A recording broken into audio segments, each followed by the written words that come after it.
Setiap malam, suara tangis itu terdengar dari dalam masjid kecil di ujung kampung. Seorang anak kecil bersujud, menangis dalam doanya. Tak ada yang tahu, doanya telah mengguncang langit. Ini kisah nyata, kisah anak soleh yang tak henti-hentinya mendoakan orang tuanya yang telah tiada. Dan apa yang terjadi kemudian membuat seluruh desa terdiam. Di sebuah desa kecil, hiduplah seorang anak bernama Rafa, usia 12 tahun. Ia hidup bersama ayah dan ibunya yang sederhana, penjual sayur di pasar. Namun takdir berkata lain. Suatu hari, kedua orang tuanya meninggal karena kecelakaan saat dalam perjalanan pulang dari pasar. Rafa menjadi yatim piatu dalam sekejap. Ia tak punya siapa-siapa. Hanya Allah tempatnya bergantung. Alih-alih putus asa, Rafa justru makin mendekat pada Allah. Ia teringat pesan terakhir ayahnya, "Rafa, kalau ayah dan ibu sudah tidak ada, jangan lupa doakan kami." "Ya nak, itu satu-satunya hadiah yang bisa kau kirim dari dunia." Setiap malam tanpa absen Rafa pergi ke masjid. Ia sholat tahajud, berdoa dalam sujud panjang. Air matanya jatuh deras. "Ya Allah, ampuni dosa ayah dan ibuku. Lapangkan kuburnya. Angkat derajat mereka, masukkan ke dalam surgamu." Warga desa sering melihat Rafa menangis sendirian.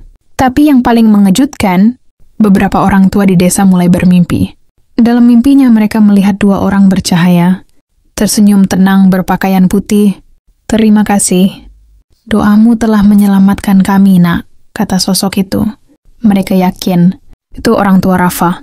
Setelah kejadian itu, rezeki Rafa mulai datang dari arah tak disangka. Seorang dermawan menanggung sekolahnya. Ia tumbuh jadi anak pintar, sopan, dan semakin taat beragama. Kisahnya menyebar, dan banyak anak-anak mulai mengikuti Rafa, belajar mendoakan orang tua mereka. Bahkan orang dewasa pun terinspirasi. Masjid kecil itu kini tak pernah sepi dari doa dan zikir. Sahabatku, doa anak yang soleh adalah hadiah terbaik yang terus mengalir ke alam kubur orang tua kita. Rasulullah SAW bersabda, "Jika seorang manusia meninggal dunia, maka terputuslah amalannya kecuali 3 perkara.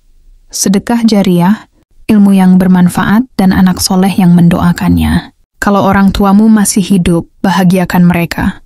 Jika sudah tiada, doakan mereka seperti Rafa. Karena siapa tahu, doamu yang menyelamatkan mereka. Ya Allah, ampunilah kedua orang tua kami.